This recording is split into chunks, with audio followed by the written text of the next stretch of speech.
और आज की जो सरकार है उसने किसानों का दम खींचने का निर्णय ले लिया है।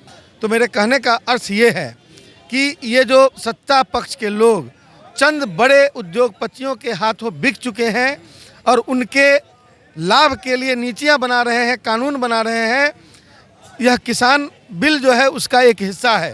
नमस्कार, आप देख रहे हैं लाइव सिटीज़। मैं हूं वसीम खान। तमाम वामपंथी दल आज पटना के सड़कों पर हैं और किसान जिस तरीके से दिल्ली में सड़कों पर हैं, अब बिहार की सियासत भी गर्मा गई है। तमाम राजद के बड़े चेहरे अब दिख रहे हैं सड़कों पर और ठीक इको पार्क के बगल में कुछ ही देर में कन्हैया भी पहुंचेंगे, पर आलोक मेहता जी पहुंच चुके हैं समर्थन में। और राजद पूरी तरीके से जो किसान के बिल जो आया है उसके विरोध में अब सड़कों पर उतर चुके हैं। इनसे ही हम बात करेंगे और जानेंगे कि आखिर किन मुद्दों को लेकर आलोक मेहता जी सड़कों पर उतरे हैं। किन मुद्दों को लेकर उतरे हैं आलोक मेहता जी आप सड़कों पर? किसान का मुद्दा है और यह बहुत ही महत्वपूर्ण मुद्दा है।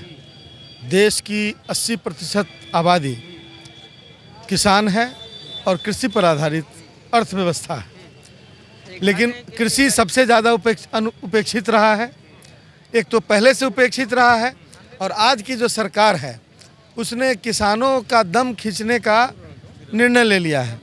तो फिर किसानों ने भी सोच लिया है, किसानों ने भी तय कर लिया है, इस देश के किसानों ने, कि इस सरकार को हम सबक सिखा के रहेंगे। और यह बिल काला बिल है। नए तरह के अंग्रेज़ों ने देश के किसानों को गुलामी में की जंजीरों में बांधने का जो ठेका लिया है उसको तोड़ने के लिए किसान सड़क पर आ रहे हैं।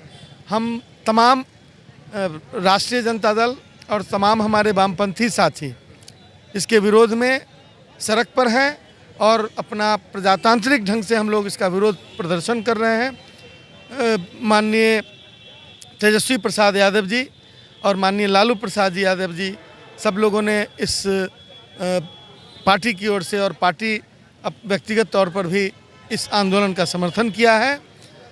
देश के किसानों को आने वाले दिनों में जो गुलामी के रास्ते पर ले जाने की कोशिश हो रही है उसका हम प्रतिकार करते हैं।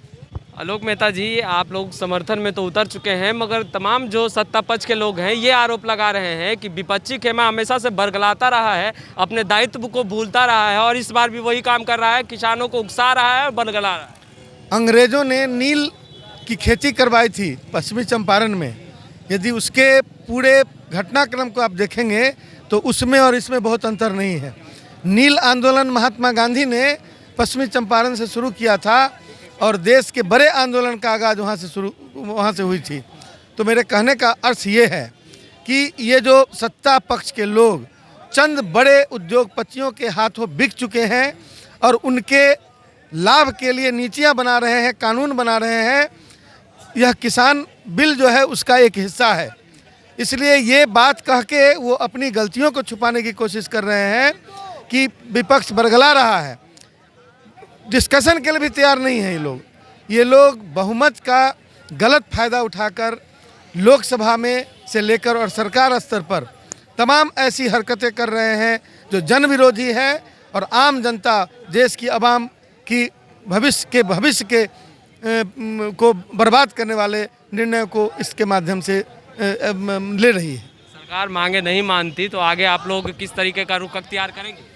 देखिए, प्रजातंत्र में सरकार यदि मांग नहीं मानती है तो यही तरीका है जिस तरीके को हम लोग अपनाए हुए हैं।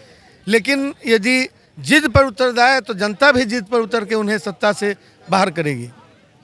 जिद पे अगर सरकार अड़ गई तो सत्ता पक्ष को सबक सिखाएंगे और इसी तरीके से लगातार विरोध करते रहेंगे। हमारे सहयोगी भी लगातार तस्वीरें आपको अपडेट करते रहेंगे। खैर, आपने हमारे चैनल को तो सब्सक्राइब नहीं किया है तो तुरंत सब्सक्राइब कर ले, साथ ही साथ हमारे फेसबुक पेज को भी लाइक कर ले ताकि तमाम छोटी बड़ी खबरों से लगातार हम आपको जोड़ सके। आपका बहुत बहुत शुक्रिया।